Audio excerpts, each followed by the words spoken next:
Pharma hub का summit था मुंबई में, मुझे जाने का सौभाग्य प्राप्त हुआ। हमने वहाँ पे 2200 करोड़ रुपए के 17 MOU साइन किए हैं। तो अभी तक हमारे 100 राउंड अबाउट 110 डेज में हमारा राउंड अबाउट 10,000 करोड़ के हमने इंडस्ट्रियल सेक्टर में MOU साइन किए हैं। आज जो उद्योग है वो हिमाचल प्रदेश के लिए बहुत महत्वपूर्ण जो है एक डिपार्टमेंट है। जैसे आपने जिक्र किया कि गवर्नमेंट सेक्टर में सरकारी नौकरी में सैचुरेशन पॉइंट आ चुका है। अब गवर्नमेंट सेक्टर में उतने लोगों को नौकरी मिलेगी जितनी रिटायरमेंट होगी या कुछ जो इम्पोर्टेंट डिपार्टमेंट्स हैं उनमें हम भर पाएंगे। इस बजट में हमारा लक्ष्य है हिमाचल प्रदेश में कि हम 30,000 लड़कों को, 30,000 नौजवानों को हम सरकारी क्षेत्र में नौकरी देंगे और राउंड अबाउट 90,000 लोगों को हम जो है वो प्राइवेट सेक्टर में देंगे। अब प्राइवेट सेक्टर में हमारे पास हाइड्रो है, इंडस्ट्रियल सेक्टर है, ये हमारा थ्रस्ट है। और हमारा टूरिज्म पे भी थ्रस्ट है कि टूरिज्म के क्षेत्र में भी बड़े बड़े जो प्रोजेक्ट्स हैं, होटल्स है और IT पार्क्स है, ये हमारे हिमाचल प्रदेश में है ताकि हमको रेवेन्यू भी मिले और हमको जो है वो employment in terms of employment मिले। जैसा आपको मालूम है आज हिमाचल प्रदेश 75,000 करोड़ के कर्ज के नीचे दबा हुआ है और लगभग हमारी 11,000 करोड़ की हमारी जो देनदारी है वो इस प्रदेश सरकार की है। तो आज हम जो है फाइनेंशियल क्राइसिस के दौर से गुजर रहे हैं। हम कोशिश कर रहे हैं और हम ये नहीं कहते कि भाई अगर हमारे पास फाइनेंशियल बर्डन है या हम कर्ज तले दबे हैं तो हिमाचल प्रदेश का विकास रुकेगा, मगर मैं निश्चित रूप से कह सकता हूँ कि हिमाचल प्रदेश के विकास में गति आएगी और रिसोर्सेज को जो है मोबिलाइज करके जो है हम करेंगे। अभी मुख्यमंत्री जी ने भी हमने ग्रीन सेस लगाया है।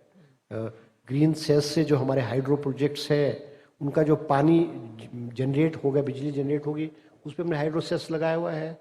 और हिमाचल प्रदेश में हमें लगभग कोई राउंड अबाउट 4,000 करोड़ रुपए का रेवेन्यू जो एक्सपेक्टेड है वो हिमाचल प्रदेश में वाटर सेस से आएगा। अभी एक्साइज डिपार्टमेंट में जो वेंड्स शराब के ठेकों की ऑक्शन हुई है वो पिछले 5 सालों से जो शराब की ऑक्शन होती थी वो 10% इंक्रीज करके रिन्यू की जाती थी। हमारी सरकार बनने के बाद मुख्यमंत्री जी ने और मंत्रिमंडल ने फैसला लिया है, क्योंकि हमें लगता था और हम भारतीय जनता पार्टी की पूर्व सरकार को कहते थे कि आप जो शराब के ठेके इनकी ऑक्शन, खुली ऑक्शन करो, हमारा रेवेन्यू बढ़ेगा, मगर वो रिन्यू करते थे। ऑक्शन होने के बाद हमारा जो रेवेन्यू इंक्रीज हुआ है वो 40% रेवेन्यू इंक्रीज हुआ एक्साइज सेक्टर में और हमको लगभग 520 करोड़ रुपए की वृद्धि शराब के ठेके और एक्साइज डिपार्टमेंट से 520 करोड़ रुपए की हमको वृद्धि हुई है। हम कोशिश कर रहे हैं हर डिपार्टमेंट में कहाँ कहाँ हमारे को रेवेन्यू जनरेट हो सकता है, कहाँ कहाँ हमारी त्रुटियाँ हैं, कहाँ कहाँ हमारे रेवेन्यू के लीकेजेस है, हम उन्नोट कर रहे हैं। और अभी अभी मेरे मुख्यमंत्री से भी डिस्कशन हुआ कि हिमाचल प्रदेश में हम इन्वेस्टमेंट ब्यूरो बनाने जा रहे हैं ताकि हमारा जो उद्योगपति आए, अप्लाई करे और काम शुरू करे। उसके NOCs कलेक्ट करना, उसके 118 की परमिशन देना, ये हमारी सरकार की जो है प्रदेश गवर्नमेंट की जिम्मेवारी होगी। तो हम इस ओर बढ़ रहे हैं। सर, आपने कहा कि आर्थिक तौर पर आपके सामने बहुत सी चुनौतियां हैं, इसमें कोई दो राय नहीं है। उस हिसाब से, उस तरीके से आपकी सरकार काम करने जा रही है। इस प्रोजेक्ट के जरिए भी आप रोजगार भी उत्पन्न करेंगे और एक एग्जाम्पल भी सेट करेंगे बाकी स्टेट्स के लिए। लेकिन सिंगल विंडो की आपने बात की, मेरा सवाल मेरे मन में था, आपने जब जिक्र किया तो मैं इस बात को इस सवाल के साथ कहना चाहता हूं कि आज भी इंडस्ट्री और ग्रो हो सकती है हिमाचल प्रदेश में। हमारे माध्यम से, इस मंच के माध्यम से जो उद्योगपति, जो कारोबारी आपको सुन रहे हैं, उनको आप क्या कहना चाहेंगे कि हिमाचल प्रदेश में आइए, आपको कोई दिक्कत परेशानी नहीं होगी, ईज ऑफ डूइंग बिजनेस, इस रैंकिंग में हिमाचल प्रदेश बढ़ेगा और सिंगल विंडो में वाकई में धरातल पर काम होगा, अधिकारी नहीं परेशान करेंगे, सरकार साथ रहेगी और हर सुविधा क्या उस उद्योगपति को मिलेगी जो यहाँ पर निवेश कर सकता है, तभी तो आय भी बढ़ेगी, तभी रोजगार पैदा होंगे। नहीं, हम आपकी बात से बिल्कुल मैं निश्चित सहमत हूँ। देखो, सिंगल विंडो क्लियरेंस जो है एक पुरानी प्रणाली है। With the passage of time हमको चेंज करने की, हर चीज़ को चेंज करने की हमें ज़रूरत होती है। ठीक है, विंडो क्लियरेंस हम कर रहे हैं, उसमें फिर हर डिपार्टमेंट के पास उद्योगपति को NOC कलेक्ट जाने पड़ता था। एक व्यक्ति जो यहाँ 1,000-2,000 करोड़ लगा रहा है, उसको पटवारी के पास अपने ततीमा जमाबंदी लेने जा रहा है और वो नहीं दे रहा है और तहसीलदार, नायब तहसीलदार और सेक्रेटरीट के चक्कर काटने पड़ते हैं। हमने कहा है कि अब हमारा इन्वेस्टमेंट ब्यूरो होगा, इन्वेस्टमेंट ब्यूरो, और ये जो हम इन्वेस्टमेंट ब्यूरो लाएंगे it will be through a legislative process, executive order नहीं होगा। हम इसका कानून विधानसभा से पास करेंगे और हर डिपार्टमेंट की रिस्पॉन्सिबिलिटी होगी कि टाइम फ्रेम में वो एनओसी जो है वो प्रोवाइड करे और गवर्नमेंट प्रोवाइड करेगी। क्या इसको सख्त निर्देश दिए गए हैं आपकी ओर से कि उद्योगपतियों को कोई दिक्कत परेशानी नहीं आनी चाहिए? अधिकारियों को कहा गया है, जो निचले स्तर पर अधिकारी काम करते हैं उनको भी कहा गया है? नहीं, हम अभी तो कर रहे हैं, we are in the process of doing it. अभी हम इस विधानसभा के बजट में इसको इन्वेस्टमेंट ब्यूरो के एक्ट को विधानसभा में पेश करके करेंगे। ओके। और उसमें हम जितने भी एनओसीज, जैसे टाउन एंड कंट्री प्लानिंग है, फायर है, फॉरेस्ट है, आईपीएच है, और पॉल्यूशन कंट्रोल बोर्ड है, इलेक्ट्रिसिटी बोर्ड है, इन सब के एनओसी कलेक्ट करने की जिम्मेवारी हमारे ब्यूरो की होगी। और वो हमारे ब्यूरो के अधिकारी वो एक टाइम फ्रेम में एनओसी कलेक्ट करके ब्यूरो में देंगे। और 118 हिमाचल प्रदेश में बहुत बड़ी प्रॉब्लम है, जो उद्योगपतियों को लगता है कि 118 की जो क्लियरेंसेस है उसमें बहुत समय लगता है। हम 118 के लिए भी जो है क्लियरेंसेस करेंगे टाइम फ्रेम में। और ब्यूरो जो है, वो ब्यूरो का जो हेड है वो 118 की फाइल मुख्यमंत्री को सीधा भेजेगा। सेक्रेटरीट का जो चैनल है उसको हम सारे के सारे को कट डाउन कर देंगे। उद्योगपति आज ऐसा नहीं है, हिमाचल प्रदेश जो है इंडस्ट्रियल सेक्टर में एक फ्रेंडली स्टेट रहा है, मगर ज्योग्राफिकल पॉइंट ऑफ व्यू से हमारी जो प्लेसमेंट है वो मार्केट से हम दूर हैं। हमको हर चीज़ रॉ मटेरियल लाना है, बनाना है, बना करके फिर उसको मार्केट में बेचना है। ये हमारा हिमाचल प्रदेश का एक डिसएडवांटेज है। मगर हिमाचल प्रदेश में एक और बात है कि हमारे पास 24 पावर अवेलेबिलिटी है, जो बहुत सारे स्टेटों में नहीं है। हमारे हिमाचल प्रदेश में लॉ एंड ऑर्डर प्रॉब्लम नहीं है, और स्टेटों में लॉ एंड ऑर्डर प्रॉब्लम जो है बहुत रहती है। ठीक है, हमारे यहाँ जो कॉस्ट ऑफ लैंड है वो बहुत हाई नहीं है, लैंड की अवेलेबिलिटी हमारे पास जो है वो कम है। मगर हम अब हिमाचल प्रदेश में इंडस्ट्री डिपार्टमेंट लैंड बैंक इकट्ठे करने जा रहा है, और अभी भी हमारे पास कोई हज़ारों बीघे का लैंड बैंक जो है वो अवेलेबल है, और हम अपना लैंड बैंक इकट्ठा करेंगे। आज हमने नालागढ़ में बहुत सारे एरियाज़ में लैंड बैंक इकट्ठा किया है, हम कालेआम में लैंड बैंक इकट्ठा करना जा रहे हैं, हम पोंटा के क्षेत्र में जो है लैंड बैंक इकट्ठा करने जा रहे हैं। और इंडस्ट्रियल सेक्टर में हमारे जो एक बहुत बड़ी उपलब्धि है हमारी, कि हमारे पास medicinal device park, government of India का एक प्रोजेक्ट, नेशनल प्रोजेक्ट है मेडिसिनल डिवाइस पार्क, वो it is round about 350 crore rupees का है। उसके जो फर्स्ट फेज़ का जो प्लान है, फर्स्ट प्लेट का जो आउटले है वो हमने डेवलप कर दिया है। हमारा बल्क ड्रग पार्क है, बल्क ड्रग पार्क जो हिंदुस्तान में केवल 3 राज्यों को मिले थे, जिसमें से एक राज्य हिमाचल प्रदेश है, और वो को 1950 करोड़ रुपए का बल्क ड्रग पार्क वाला प्रोजेक्ट भी है। उसमें भी हमें जो है राउंड अबाउट 225 करोड़ रुपीज़ हमें गवर्नमेंट ऑफ इंडिया से हमको प्राप्त हो गया है। तो वी आर मूविंग फॉरवर्ड कि हमारे जो ये नेशनल लेवल के प्रोजेक्ट्स हैं उनको हम बहुत तेज़ी से आगे बढ़ाएं। सेंटर से सहयोग मिल रहा है? बिल्कुल बिल्कुल सहयोग मिला। ये प्रोजेक्ट गवर्नमेंट ऑफ इंडिया से प्रोजेक्ट्स है, और जो हिमाचल प्रदेश में जो फार्मा हब है, 70% बड़े बड़े जो फार्मा हब है, फार्मा के जो प्रोजेक्ट्स है इंडस्ट्रियल सेक्टर के, वो हिमाचल प्रदेश में है। अब हो क्या रहा था कि इन फार्मा यूनिट्स के लिए जो रॉ मटेरियल है वो अमूमन चाइना से आता था, चाइना से आता था सारे का सारा। अब चाइना में अगर क्राइसिस हो जाता था, प्राइस राइज हो जाती थी, तो उसका इफेक्ट इंडिया में पड़ता था।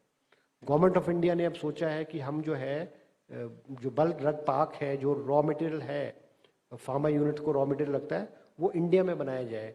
इस वक्त बल्क ड्रग पार्क इंडिया में प्राइवेट सेक्टर में सिर्फ एक है, वो भी इट इज़ इन विशाखापट्टनम में है, और 3 बल्क ड्रग पार्क इंडिया में बन रहे हैं, जिसमें से हिमाचल प्रदेश में एक है।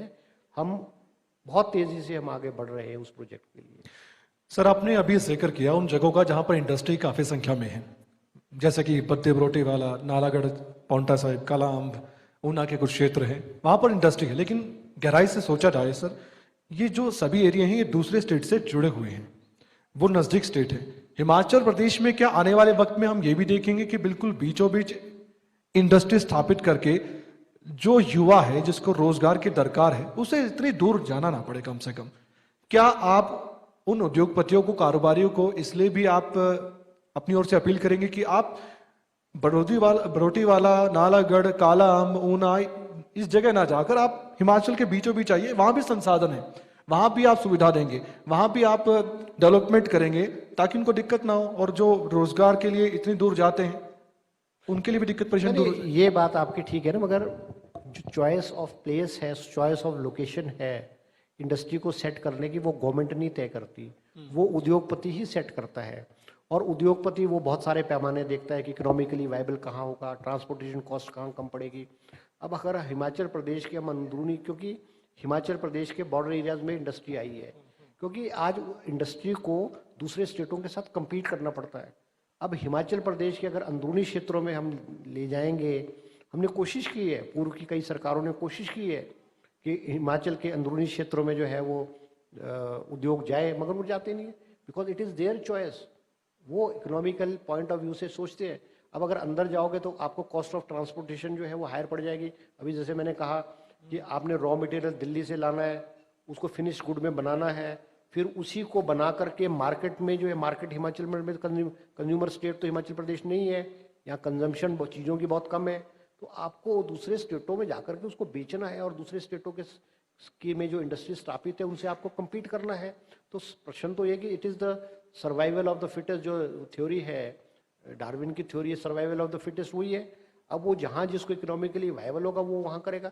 हम तो उद्योगपतियों को राहत दे सकते हैं, इंसेंटिव्स दे सकते हैं, जैसे इन टर्म्स ऑफ इलेक्ट्रिसिटी हम देते हैं। अब हमने बल्क ड्रग पार्क में ये कहा है कि हम बल्क ड्रग पार्क में जो भी आएगा, लगाने आएगा, हम उसको 3 रुपये पर यूनिट बिजली देंगे, हम सस्ती बिजली देंगे उनको। अभी मैं मुंबई में गया तो मेरी बहुत सारे उद्योगपतियों से बात हुई, हमने कहा उनको कि भाई हम आपको ये, वो सीधी बात करते हैं, बोले आप हमको क्या इंसेंटिव दोगे। And one of them he told me कि मुझे अब हर स्टेट में बड़ा कंपटीशन है। अभी ये रोड शोज जो है हर स्टेट कर रहे हैं। अभी उत्तर प्रदेश ने जो रोड शो मुंबई में, चंडीगढ़ में रोड शो किया है, कुछ MOU भी उन्होंने साइन किए। मैंने जब उनसे बात की तो उन्होंने खुद कहा कि आप हमें क्या दोगे, उत्तर प्रदेश गवर्नमेंट हमको लैंड फ्री में दे रही है। मगर एक शंका है वहाँ उद्योगपतियों को हिमाचल प्रदेश के बारे में, वो कहते हैं कि हिमाचल प्रदेश में लॉ एंड ऑर्डर प्रॉब्लम नहीं है। कारोबारी बार्गेनिंग करने लगे हैं अब सरकारों से। हाँ बिल्कुल बिल्कुल, बार्गेनिंग कर रहे हैं। मगर उत्तर प्रदेश के बारे में लोगों ने कहा, बहुत सारे उद्योगपतियों ने कहा कि आज उत्तर प्रदेश में लॉ एंड ऑर्डर की ज्यादा प्रॉब्लम नहीं है, as long as Yogi is the chief minister there. But after Yogi what is going to happen in Uttar Pradesh, there is a question mark. तो वो नहीं जाना चाहते लोग। तो आज उद्योगपतियों के जो आएंगे वो बहुत सारी चीज़ों को देखते हैं, अवेलेबिलिटी ऑफ लैंड यहाँ है, और पावर अवेलेबल है यहाँ पे, लॉ एंड ऑर्डर की कोई प्रॉब्लम नहीं है यहाँ। ऐसा नहीं है, उद्योगपति आएंगे और हम आकर्षित करेंगे, और अब इंसेंटिव जो है वो ज़्यादा से ज़्यादा देने की उद्योगपतियों को हम कोशिश करेंगे। सर, आप, अच्छी बात है कि खुद उद्योगपतियों के पास जा रहे हैं। मुंबई आपने कहा मैं गया और मैंने बातचीत की, और आपने कुछ MOU साइन भी किए, इन्वेस्टमेंट आने वाले वक्त में आएगी। ये इन्वेस्टर समिट को लेकर आपकी सोच क्या है? कई सरकारें करती हैं, बड़े स्तर पर करती हैं, बड़े प्रोग्राम इवेंट्स टाइप होते हैं। देखो, जो इन्वेस्टमेंट मीट्स है ये सिर्फ आई वॉश होता है। मेले, बड़े बड़े मेले कर दो, उद्योगपतियों को बुला दो, ये एंटरटेनमेंट का एक धंधा है। ठीक है, एक कंसेप्ट है, एक ट्रेंड है, स्टेटों का ट्रेंड है। सरकारें तो बहुत पैसा लगा देती हैं। बिल्कुल बिल्कुल, हिमाचल यूपी में देखा, हिमाचल गवर्नमेंट ने भी लगाया है, मोदी जी भी आए थे धर्मशाला में, इन्वेस्टमेंट मीट में आए थे। और मगर इन्होंने जो MOU साइन किए थे वो राउंड अबाउट 1,25,000 करोड़ के MOU साइन किए थे, 1,25,000 करोड़ के ग्राउंड लेवल, और ग्राउंड पे सिर्फ इन्वेस्टमेंट हुई 13,000 करोड़ रुपए की। अब जो MOU है, MOU is just a paper. आज मैंने MOU साइन किए हैं, बिल्कुल बिल्कुल, this it is only a document, it is not binding on any party, it is not binding on the government, and it is not binding on investment. ये एक सिर्फ एक वो है, कागज का टुकड़ा है कि भी हम इंटरेस्टेड हैं, लीगल बाइंडिंग नहीं है। अब वो इन्वेस्टमेंट मीट हो जाती है, बड़े बड़े उद्योगपति आ जाते हैं, अपनी अपनी बातें रखते हैं, पर एक्चुअल में कितनी इन्वेस्टमेंट आती है, दैट इज इंपॉर्टेंट। और मुझसे बहुत सारे लोगों ने कहा, मुझे बहुत सारे जो इंडस्ट्रिस्ट है हमारे हिमाचल प्रदेश के, उन्होंने हमें खुद कहा कि जो पिछली इन्वेस्टमेंट मीट हुई, हम we were part of that meet और we were part of that delegation. मगर उन्होंने खुद कहा कि ज़्यादा बेटर ये होगा कि अगर इंडस्ट्री मिनिस्टर या सरकार उद्योगपति के पास जाए और उनको इनवाइट करे, और जो है एक ठोस नीति और ठोस जो आप उनको दे सकते हैं वो दे दो, इंडस्ट्री तभी आएगा, अदरवाइज ये तो नहीं आता है। अब मैं रोजगार को लेकर बात कर रहा हूं। मैंने ये भी कहा कि आपका जो डिपार्टमेंट है उससे जुड़ा हुआ है रोजगार का मुद्दा भी। आपने सही कहा, सरकारी नौकरी सबको देना तो पॉसिबल है ही नहीं, नामुमकिन सा लगता है। लेकिन प्राइवेट सेक्टर की तरफ नजर दौड़ाएं तो जो बेरोजगारी दर बढ़ रही है उसको कम किया जा सकता है। बेरोजगारी दर बढ़ती है, सरकार पर दबाव बढ़ता है। जो इंडस्ट्री हमारी है हिमाचल प्रदेश में सर, उसको लेकर क्या आने वाले वक्त में रोजगार के अवसर और ज्यादा बढ़ेंगे? इसकी गारंटी क्या कांग्रेस सरकार दे पाएगी? नहीं, देखो, रोजगार के साधन तो तब बढ़ेंगे जब उद्योगपति यहाँ आएंगे, इंडस्ट्रीज आएंगी। इंडस्ट्री आएंगी, उनको एम्प्लॉयमेंट भी चाहिए। और हिमाचल प्रदेश में हमारा कानून बना है कि हम हिमाचल प्रदेश के लोगों को 80% नौकरी देंगे। कुछ फैक्ट्रियों में दी भी जाती है और कुछ फैक्ट्रियों में नहीं भी दी जाती है, क्योंकि जो मैन पावर, जो कुछ फैक्ट्रीज को जरूरत होती है, वो मैन पावर हमारे पास हिमाचल प्रदेश में इन टर्म्स ऑफ एम्प्लॉयज़, लड़कों में हमारे पास अवेलेबल नहीं होती है। तो हम कोशिश करेंगे। अब हमारी कोशिश ये है कि हमारे जो आईटी पार्क्स है, आईटी सेक्टर में हमने इन्वेस्टमेंट करने की कोशिश की है। हमने कांगड़ा में जो है वो 3-4 जगह आईटी सेक्टर के लिए हमने चयनित की हुई है, और हम आईटी सेक्टर को जो है हम इनवाइट करेंगे।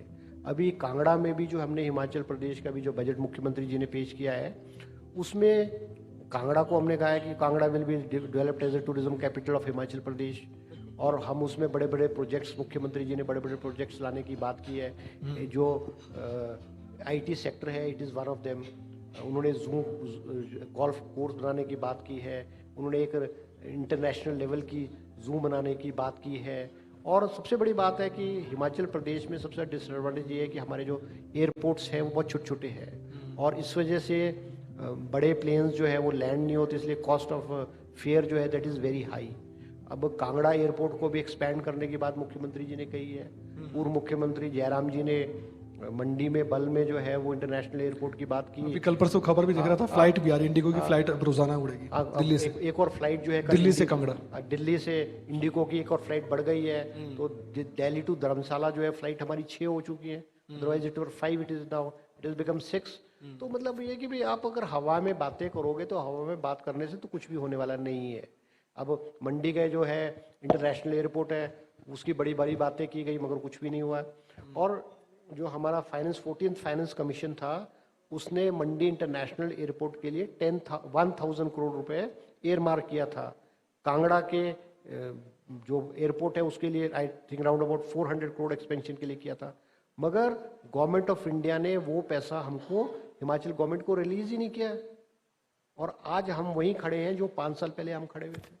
तो बातें करने से कुछ नहीं होना, मगर हमारे मुख्यमंत्री जी ने अभी इस सरकार का जो टेन्योर है, it is not even 4 months, मगर आज हमारी सरकार की बहुत सारी उपलब्धियां हैं और हमने बहुत तेज़ी से हर क्षेत्र में आगे बढ़ने की कोशिश की है, चाहे वो टूरिज्म सेक्टर है, चाहे रोड्स है, चाहे इंडस्ट्री है, चाहे आईपीएच है। अभी मुख्यमंत्री जी नितिन गडकरी से मिले, सरफेस ट्रांसपोर्ट मिनिस्टर से मिले, और हमने हिमाचल प्रदेश में जो रोपवेज है उसको बढ़ाने की बात की है। और हिमाचल प्रदेश में जो हमारे 5 नेशनल हाईवेज हैं जो 2 लेन थे, उनको 4 लेन करने की बात भी की है। और टेंटेटिवली नितिन गडकरी जी ने उसमें सहमति भी प्रकट की है, और उनमें से वन ऑफ द रोड्स में हमको 900 करोड़ रुपए आ भी गया है।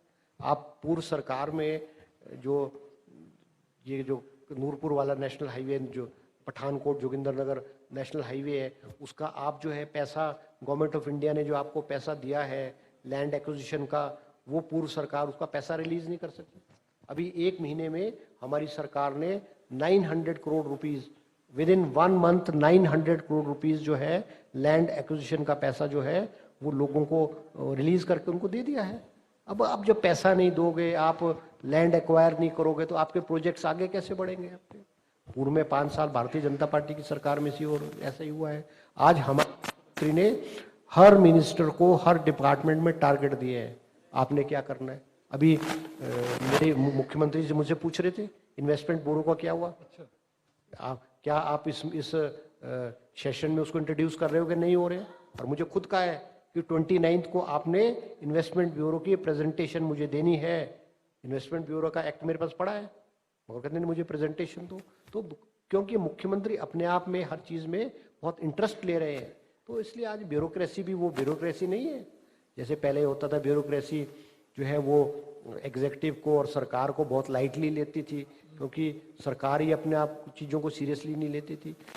आज सरकार को जो है वो ब्यूरोक्रेसी सीरियसली ले रही है और एवरीथिंग इज मूविंग फॉरवर्ड। एक जिम्मेदारी भी तो बढ़ गई सर आपके कंधों पर, क्योंकि कई वायदे भी हैं। जो मेरा पहला सवाल था उससे जुड़ा हुआ ये सवाल थोड़ा सा है, क्योंकि इसके इर्द गिर्द वो घूमता है पॉल्यूशन को लेकर, और दूसरे डिपार्टमेंट से जुड़ा हुआ सवाल भी है, एनजीटी से जुड़ा हुआ सवाल भी है। नेचर की खूबसूरती हिमाचल प्रदेश में है। अब जो आप प्रोजेक्ट पर एमओयू करके आए हैं, ग्रीन स्टेट बनाने की ओर आप अग्रसर हैं, जो इंडस्ट्री आती है क्या उसमें भी मदद मिलेगी? पॉल्यूशन भी ना हो, रोजगार के अवसर पैदा हो, उद्योगपतियों को दिक्कत भी ना हो, इंडस्ट्री भी आ जाए, इसमें एक सामंजस्य, इसमें बैलेंस कैसे बिठा जाएगा? नहीं, निश्चित रूप से देखो, ये तो हमारी प्रदेश का एक दृढ़ संकल्प है कि हमारा एनवायरनमेंट खराब ना हो, और हम एनवायरनमेंट फ्रेंडली इंडस्ट्रीज को ही प्रोत्साहन दे रहे हैं। जो हमारी जो कुछ जो इंडस्ट्रीज जो पर्यावरण को खराब करती है, उसको हमने नेगेटिव लिस्ट में, रेड लिस्ट में डाला हुआ है, जिसमें cement is one of them. अब सीमेंट को हम जो है वो ज़्यादा प्रोत्साहन नहीं दे रहे हैं। हिमाचल प्रदेश में जो भी सीमेंट प्लांट्स लगे हैं वो बहुत पुराने लगे हुए हैं, क्योंकि हमको रेवेन्यू भी चाहिए, हमको इनकम भी चाहिए। तो हमारी कोशिश ये है कि भाई अभी जैसे फर्नेस प्लांट्स हैं, लोहे के सरिये के प्लांट हैं, वो हमारी नेगेटिव लिस्ट में है, हम उसको प्रोत्साहन नहीं देते हैं। और वो लोहे के प्लांट्स जो है वो बिजली की कंजम्पशन भी बहुत हाई है, और इन टर्म्स ऑफ एम्प्लॉयमेंट जो है वो बहुत नेग्लिजिबल एम्प्लॉयमेंट देते हैं, तो वो नेगेटिव लिस्ट में है। जो उद्योग पर्यावरण को दूषित कर रहा है, खराब कर रहा है, वो नेगेटिव लिस्ट में है, हम उसको एनकरेज नहीं करते। सीमेंट से आधा एक सीमेंट विवाद भी था, और उसको बखूबी सॉल्यूशन उसका करने के लिए आपने बहुत कदम भी उठाए हैं। कितनी दिक्कत परेशानी हुई है, सरकार बनते ही ये विवाद उठ खड़ा होता है, इस तरह के मसलों पर क्या कहेंगे आप? नहीं देखो, निश्चित रूप पे वो एक सरकार के लिए एक बहुत बड़ी चुनौती थी। सरकार बनने के 5 दिन बाद जो है 2 हमारे सीमेंट प्लांट बंद हो जाते हैं, और जबकि उसमें सरकार का कोई रोल नहीं था। वो that was a dispute between the cement owner and the transporters regarding the cost of transportation. हमारी बहुत मीटिंग्स हुई, मुख्यमंत्री जी ने बहुत मीटिंग्स ली, मैंने कम से कम कोई 10-15 मीटिंग्स ली, दोनों पार्टीज को बैठाया, समझाया, और उसमें ये था कि हमको रेवेन्यू लॉस, बहुत हैवी लॉस हो रहा था। आप हैरान होंगे, हमें round about 2 crore rupees per day का लॉस जो है 2 सीमेंट प्लांट से 2 करोड़ रुपीस का लॉस गवर्नमेंट को हो रहा था। और जो ट्रांसपोर्टर्स हैं, लोकल लोग हैं, दुकानदार हैं, स्पेयर पार्ट के लोग हैं, उनको अलग नुकसान हो रहा था। After a very long discussion हमने उसको एमिकेबली सेटल किया है। ठीक है, हिमाचल प्रदेश में जो ट्रांसपोर्टेशन कॉस्ट है वो हाई है, और हमने उसको रिड्यूस करके दोनों जो बरमाना सीमेंट प्लांट के ऑपरेटर्स थे और दारला घाट के थे, हमने उनको मना करके एक एमिकेबल जो है उस पर ला करके हमने 10 रुपये 30 पैसे जो है छोटे ट्रक्स के लिए, और 9 रुपये 30 पैसे जो है डबल एक्सल वाले, उस पर हमने ला करके उनका सॉल्यूशन कर दिया। आज दोनों सीमेंट प्लांट जो है वो चल रहे हैं। सर, हमने इंडस्ट्री की बात बहुत विस्तार से की है। एक बहुत महत्वपूर्ण विषय है आयुष का भी, और उसको भी हमें भूलना नहीं चाहिए। आयुर्वेद, योगा, यूनानी, होम्योपैथी, इसके बारे में बहुत जिक्र अब होने लगा है। इसको लेकर आप क्या कहेंगे? कैसे प्रमोट कर रहे हैं आयुर्वेदा को लोगों के बीच? और इससे भी एक फायदा हो सकता है, रिसर्च हो सकती है हिमाचल प्रदेश में, दूसरे स्टेट्स भी आ सकते हैं, इससे भी आय के संसाधन बढ़ सकते हैं। इस तरह की सोच और इस तरह का विजन है किस तरह का? नहीं, निश्चित रूप से देखो, आयुष जो है वो it is an very important department, और हिमाचल प्रदेश में हर्ब्स हैं, बहुत सारे हर्ब्स हैं, जड़ी बूटियां हैं, वो है। और हमारे आयुष डिपार्टमेंट का अपनी हमारी फार्मेसी है, 3 हमारी फार्मेसी है हमारे पास। जोगिंदर नगर में हमारे जो है वो हर्बल जो है वो हमारा हर्बल पार्क है, और हमारा डिपार्टमेंट जो है इस ओर जो है बहुत कर रहा है, रिसर्च भी करता है।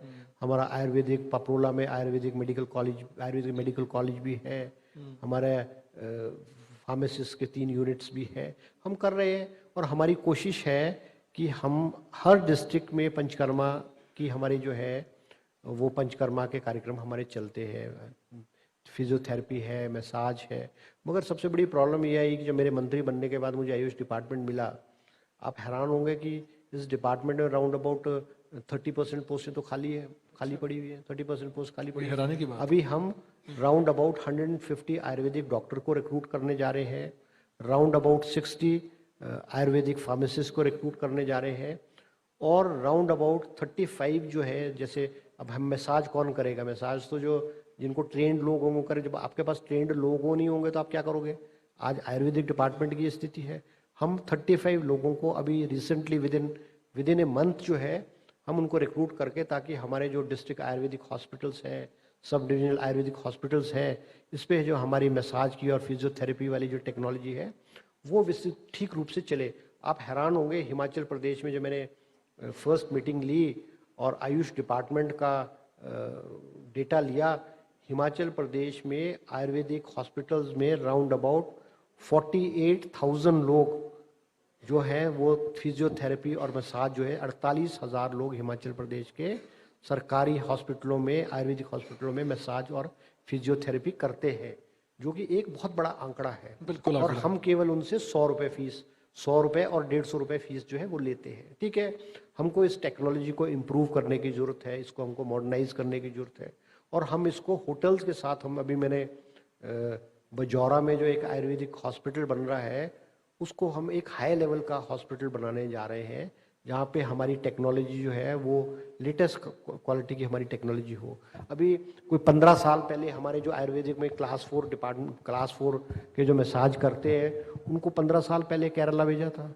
अब टेक्नोलॉजी तो अपडेट करने की जरूरत है, नई नई टेक्नोलॉजी आती है। हम दोबारा से इनके जो कैंप्स हैं, इनके जो इसमें टेक्नोलॉजी सीखने के लिए, कोई लेटेस्ट टेक्नोलॉजी सीखने के लिए जो है, हम अपने आयुर्वेदिक डिपार्टमेंट के लोगों को केरला दोबारा भेजेंगे। और हम अभी जो है अच्छे होटल्स के साथ, खास करके हिमाचल टूरिज्म कॉरपोरेशन और जो अच्छे होटल्स हैं हिमाचल प्रदेश में, हम उनसे स्पेस मांग रहे हैं कि आप हमें अपने होटल्स में स्पेस दो। हम आपके जो है स्पा टेक्नोलॉजी, आयुर्वेदिक ये मसाज है, इसको हम इस्तेमाल करने की कोशिश करेंगे। और on the basis of sharing के बेसिस पे हम करने, हमने अभी कई होटल से बात की और हमारा डिपार्टमेंट इस ओर कर रहा है। जड़ी बूटियों की बात करूं, हमने तो बचपन से ही सुना है, रामायण देखी है, बजरंग बली हनुमान आए, जड़ी बूटी लाए, संजीवनी दी, लक्ष्मण मूर्छित थे। इस तरह की बातें सुनते जब बचपन से, तो बड़े होकर मालूम होता है कि इन बातों में दम कहीं ना कहीं है कि जड़ी बूटियां, जो कि हिमाचल प्रदेश के लिए एक बेहतरीन स्थान है। रिसर्च की मैं बात कर रहा था, लोगों को आप जागरूक कर रहे हैं, प्रमोट कर रहे हैं, आयुर्वेदा इंडस्ट्री को भी। एलोपैथी आयुर्वेदा कंपैरिजन करके देखते हैं, जड़ से खत्म एक रोग, एलोपैथी बेशक तुरंत रिलीफ देती है, लेकिन हमें बढ़ना होगा आयुर्वेदा की तरफ भी, इसमें हेल्प मिलेगी स्वास्थ्य को ठीक करने के लिए। नहीं देखो, अब आज के कोरोना से पहले क्या होता था कि आयुर्वेदा की ज़्यादा इंपॉर्टेंस नहीं थी, मगर कोरोना होने के बाद, क्योंकि जो कोरोना की जो काढ़ा चला और जो लोकल हमारी थेरेपीज थी, जो हमारी पुरानी जो परंपराएं हैं जो होती थी, वो लोगों ने उस पर विश्वास बढ़ा है। आप हैरान हो गए, आफ्टर कोरोना हमारी जो सेल है, हमारी जो फैक्ट्रीज है, आयुर्वेदिक फार्मेसीज है हमारी, उसकी जो प्रोडक्शन है इट हैज़ इंक्रीज डबल। और हमने अपनी जो फार्मेसीज में जो है वो लेटेस्ट मशीन्स प्रोवाइड की अब आपको, क्योंकि उनकी डिमांड बड़ी है। आज जो आयुर्वेदिक दवाइयाँ थी, आयुर्वेदिक जो चीज़ें थी, उसकी डिमांड इतनी नहीं थी आपके पास। ठीक है, अब आज हर व्यक्ति को जो है क्विक रिलीफ चाहिए, दर्द होगी, पेट दर्द होगी, कोई और होगी, तो वो फटाफट एलोपैथिक टेक्नोलॉजी से वो रिलीफ मिल जाता था। मगर अब लोगों का जो है आकर्षण है और जो व्यू पॉइंट है वो आयुर्वेदिक की तरफ बढ़ा है। और निश्चित रूप में हमको हिमाचल प्रदेश में इसके अपार भंडार है, जड़ी बूटी भी है और बहुत सारी चीज़ें भी है। और हमारे पास हिमाचल प्रदेश में आयुर्वेदिक डिपार्टमेंट में इंफ्रास्ट्रक्चर भी है। अब उसको हमको मॉडर्नाइज करने की जरूरत है, हमारे को लेटेस्ट टेक्नोलॉजी इंट्रोड्यूस करने की जरूरत है। हम अपनी तीनों फार्मेसी में हमने कोई करोड़ों रुपए की मशीनें जो है वो, क्योंकि आउटडेटेड मशीन्स थी, हमने अपनी आयुर्वेदिक फार्मेसी में और लेटेस्ट में टेक्नोलॉजी की मशीन इंट्रोड्यूस की है और हमारी प्रोडक्शन बढ़ी है और हमारी सेल भी जो है वो बढ़ी है। पिछली सरकार में हमने देखा रामदेव बाबा आए यहाँ पर और आयुर्वेदा इंडस्ट्री को बढ़ावा देने का प्रयास किया गया। उस तरह से आप भी दोबारा बातचीत करिए पतंजलि के साथ या दूसरी इंडस्ट्री के साथ, कोशिश कर रहे हैं कि इस चीज़ को आगे बढ़ावा दिया जाए? नहीं, अब रामदेव जी को तो हाईजैक जो है बीजेपी ने किया हुआ है, तो हमारे पास तो ऐसा कोई है नहीं। मगर ये है कि हम तो अपने डिपार्टमेंट के थ्रू और हिमाचल गवर्नमेंट के उसके थ्रू हम प्रमोट करने की कोशिश। और ऐसा नहीं है, हिमाचल प्रदेश का इस आयुर्वेदिक क्षेत्र में एक नाम भी है। जी जी। और यहाँ के जो प्रोडक्ट्स है वो बहुत अच्छे भी हैं और क्वालिटी वाइज भी बहुत बहुत अच्छे हैं। और हिमाचल प्रदेश का तो मैं आपको कह सकता हूँ कि फार्मा हब में जो मेडिसिनल पॉइंट ऑफ व्यू से मेरे ख्याल हिमाचल इंडिया के राउंड अबाउट 60% जो है वो प्रोडक्शन हिमाचल प्रदेश से होती है। जी जी। और हिंदुस्तान की जो चाहे आयुर्वेदिक है, चाहे एलोपैथिक मेडिसिन है, अच्छे अच्छे फार्मास के जो अच्छी अच्छी कंपनीज के यहाँ पे यूनिट्स हैं और यहाँ से प्रोडक्शन होती है। और हिमाचल प्रदेश से एक्सपोर्ट जो है वो on a very high scale Himachal Pradesh के फार्मा हब के एक्सपोर्ट भी बहुत हाई लेवल का होता है। जी, अंतिम सवाल मेरा, संसदीय कार्य मंत्री भी आप हैं और पार्लियामेंट्री अफेयर मिनिस्टर के नाते आपको भी जिम्मेदारियां काफी मिली है विधानसभा के भीतर। मौजूदा विपक्ष को कैसे देखते हैं आप? नहीं, देखो, विपक्ष तो मैं इस वक्त कह सकता हूं कि हिमाचल प्रदेश में जो विधायक चुन के इस सरकार आए हैं, चाहे वो सत्ता पक्ष के हैं चाहे विपक्ष के, बहुत अच्छे विधायक आए हुए और नौजवान आए हुए। आप हैरान होंगे कि इस out of 68 MLAs not even 10 MLAs are more than 60 years। Okay. मतलब 68 में से 10 MLA भी जो है वो 60 साल से ऊपर के नहीं, ऑल आर 45, 50, 55, बिलो 60। और एक हिमाचल के विधानसभा का जो डिबेट का लेवल है बहुत अच्छे लेवल का, हाई लेवल का है, प्रोडक्टिव लेवल का होता है। और निश्चित रूप से मैं कह सकता हूं कि अभी का जो कांग्रेस पार्टी का जो प्रदर्शन रहा है विधानसभा के अंदर, कांग्रेस पार्टी जो है विपक्ष पे, भारतीय जनता पार्टी पे भारी पड़ी है। ये मेरा मानना नहीं है, मगर ये मीडिया का भी और हिमाचल प्रदेश की जनता का भी मानना है कि कांग्रेस का प्रदर्शन विधानसभा के अंदर बहुत अच्छा और सराहनीय रहा है। मैं मुख्यमंत्री जी को, मंत्रिमंडल के सभी सहयोगियों को और कांग्रेस के विधायकों को भी बधाई दूंगा कि उन्होंने एक्टिवली भारतीय जनता पार्टी की हर बात का जवाब जो है वो दिया है और जिसको मीडिया और हिमाचल के लोगों ने सराहा है। सर, बहुत बहुत धन्यवाद। ये अनुभव आने वाले वक्त में हिमाचल प्रदेश के बहुत काम आए। आप सीनियर नेता हैं और जो डिपार्टमेंट आपके पास है वो बहुत बेहतरीन डिपार्टमेंट है। बहुत बहुत शुक्रिया सर चर्चा करने के लिए हमारे साथ। के साथ खबरें अभी तक की तरफ से एसएस मिन्हास जी को मंच पर बुलाना चाहूंगी। और देखिए, एक खुशी का पल यहाँ पर इसलिए, और साथ ही एक वाकई एक ऐसा पल जहां पर हमने हिमाचल प्रदेश के विकास को लेकर चर्चा की, क्योंकि हिमाचल प्रदेश के विकास को धार देने के लिए ये जरूरी हो जाता है हिमाचल प्रदेश में रोजगार हो, हिमाचल प्रदेश में इन्वेस्टमेंट हो, हिमाचल प्रदेश आत्मनिर्भर बने। और इसी को लेकर ये चर्चा का दौर यहाँ पर जारी रहा और आगे भी ये चर्चा का दौर यूं ही जारी रहेगा। लेकिन सबसे खास बात राइजिंग हिमाचल कॉन्क्लेव की ये कि खबरें अभी तक की ओर से इनिशिएटिव लिया जाता है कि समय समय पर हिमाचल प्रदेश के तमाम मुद्दों को उठाया जाए, ताकि जनता के जहन में जो सवाल हैं वो उनके जनप्रतिनिधियों के सामने हो। किस तरीके के रोड मैप के जरिए हिमाचल प्रदेश सरकार आगे बढ़ रही है, आने वाले 5 सालों में किस तरीके का जो इस समय रोड मैप के जरिए एक पक्ष देखा जा रहा है इस सत्ता का, और क्या कुछ आगे रहने वाला है, लगातार इस पर हमारी ओर से चर्चा जारी है।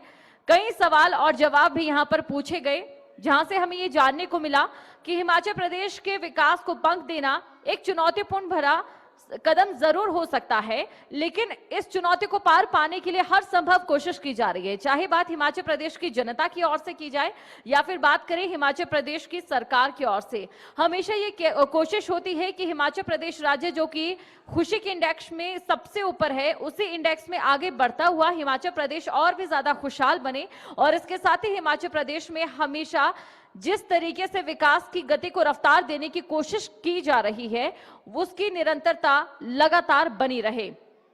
आपको बता दें, जिस तरीके से विधानसभा चुनाव हुए और विधानसभा चुनावों में कई मुद्दों को लेकर कांग्रेस को जनता ने जिताया, जनता का आशीर्वाद मिला, कांग्रेस ने अपना बजट लाया।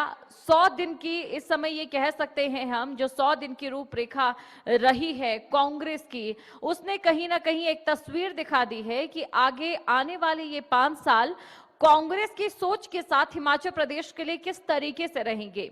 हिमाचल प्रदेश में अगर विकास कराना है, हिमाचल प्रदेश के अगर तमाम पहलुओं को जानना है, तो ये जरूरी हो जाता है सबसे पहले हिमाचल प्रदेश की जो भौगोलिक स्थिति है उस पर भी नजर दौड़ाई जाए, क्योंकि हिमाचल प्रदेश की भौगोलिक स्थिति ही हिमाचल प्रदेश के लिए इस समय सबसे बड़ी चुनौती है। हिमाचल प्रदेश में जहां पर 60 से लेकर 70% जंगलों के अंदर जो क्षेत्र है, और इसी के साथ अगर बात आवासीय और विकास के निर्माण को लेकर की जाए तो उसका जो हिस्सा है सिर्फ 30 से लेकर 40% तक का है। तो ऐसे में विकास कितनी तेजी के साथ, कितनी जल्दी के साथ संभव होगा और उस विकास का फायदा कितनी जल्दी आम जन तक मिलेगा, ये एक बड़ा सवाल यहां पर हो जाता है। और इसके लिए ये जरूरी हो जाता है कि हिमाचल प्रदेश के उन तमाम बारीकियों को समझा जाए, उन तमाम पहलुओं को समझा जाए जिन पर काम कर कर हिमाचल प्रदेश को और आगे बढ़ाया जाए। हिमाचल प्रदेश एक ऐसा राज्य है जहां पर सामाजिक सुरक्षा के लिहाज से हिमाचल प्रदेश के जो नागरिक हैं, हिमाचल प्रदेश की जो जनता है, वो अपने आप को बेहद लकी मानती है।